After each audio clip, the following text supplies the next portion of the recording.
Hey everybody, Gergnerd here, and as you can see, Namco presents my next video!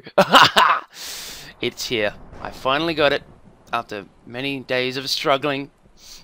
Here it is, Tekken 2. This will be up on both my channel and EpTic Gaming for EpTic Retro. So this will be my very first upload for EpTic Retro.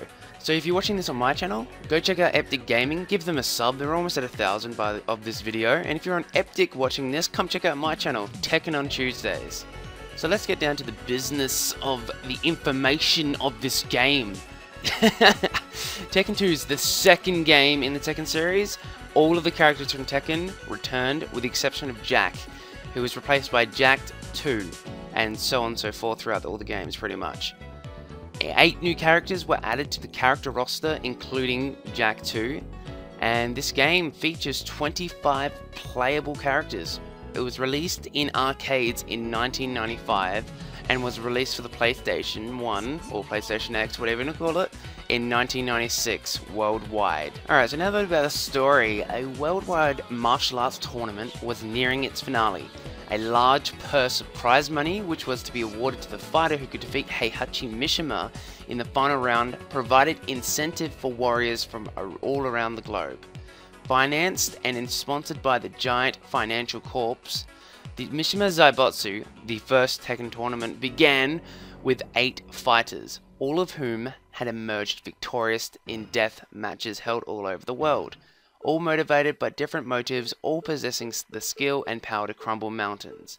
Many battles were fought, but only one lone warrior emerged with the right to challenge Heihachi Mishima for the title of the King of Iron Fists. This warrior was Kazuya, Heihachi's cold-blooded son. Bearing the scar given to him by Heihachi, he enters into vicious combat with his father on the same field where Heihachi last struck down his own son and dropped him into a trench at the age of 5.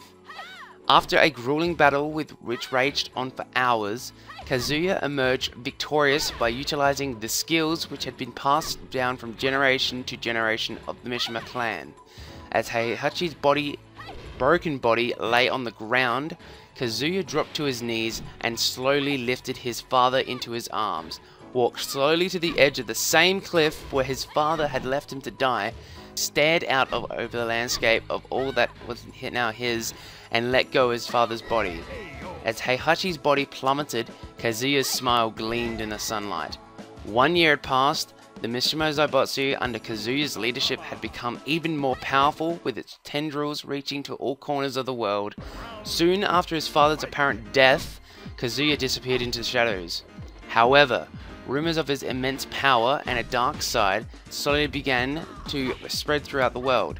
Exactly 2 years after the first Tekken, a message is relayed from the Mishima Zaibutsu's fortress to news agencies all over the world, announcing a second tournament with a prize 1,000 times that of the first.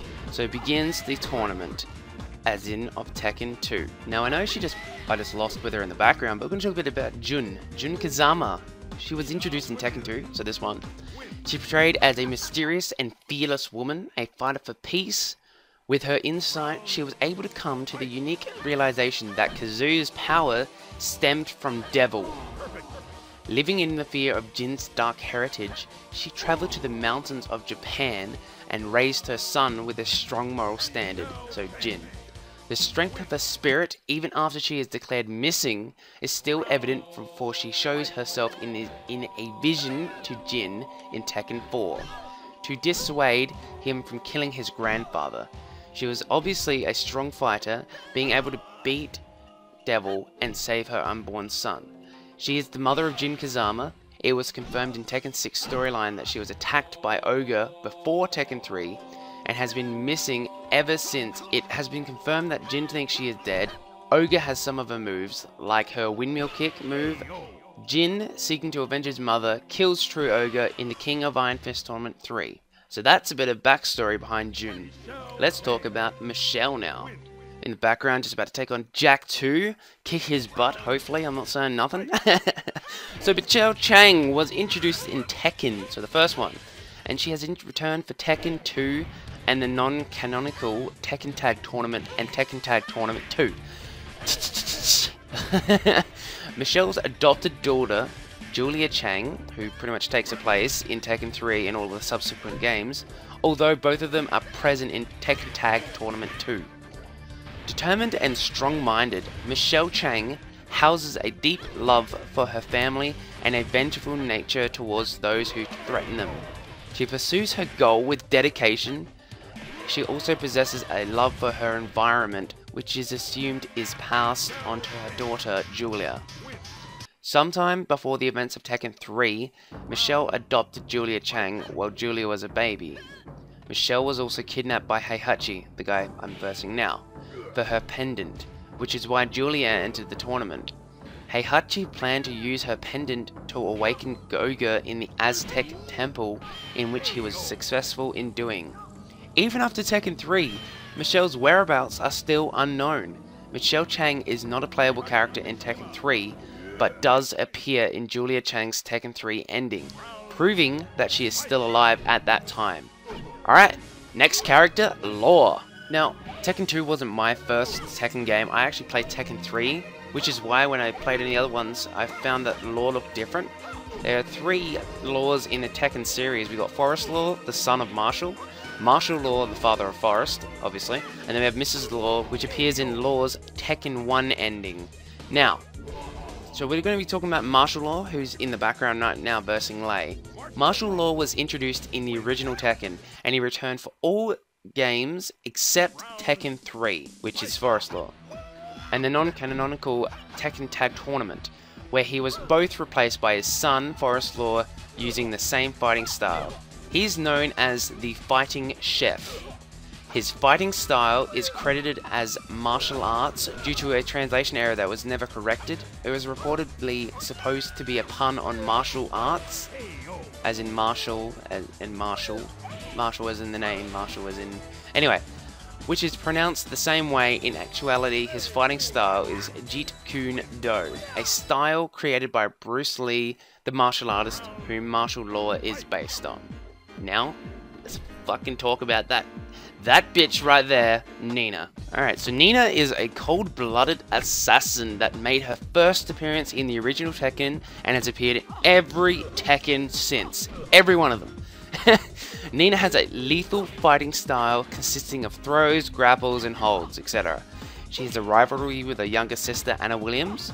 During the end of Tekken 2, Nina and Anna undergo cryogenic sleep.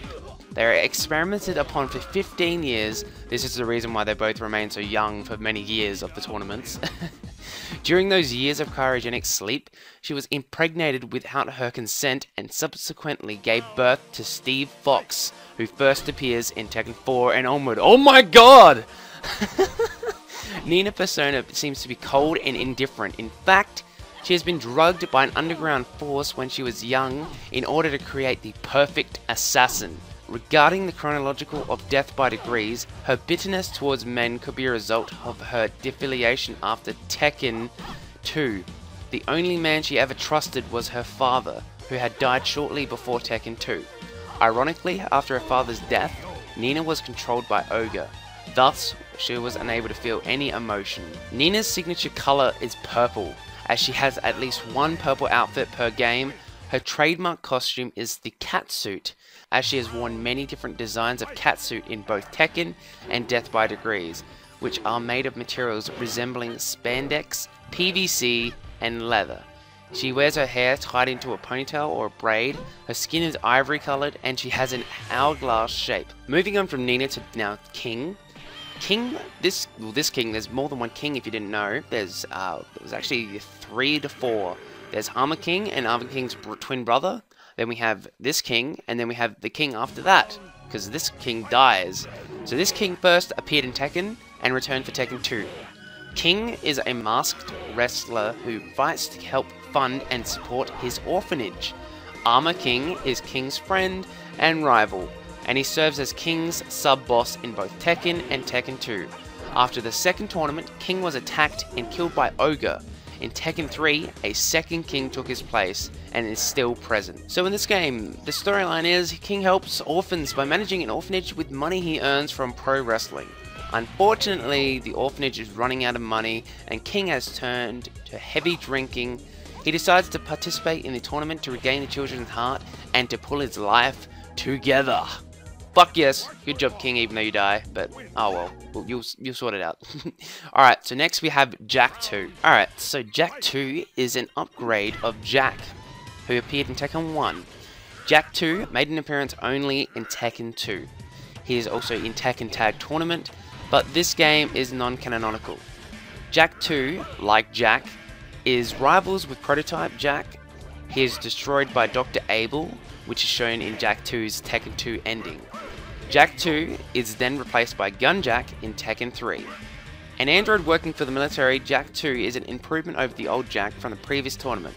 With a new computer chip, he has the ability to learn from his mistakes. Jack wants to save his creator from Kazuya so that he can become more human. Alright guys, that is it for me. If you enjoyed the video, give it a like. Go check out EpTic Gaming if you're on my channel, and if you're on EpTic Gaming, go check out my channel for more Tekken content. So yeah, that's it. Thank you for watching. Goodbye.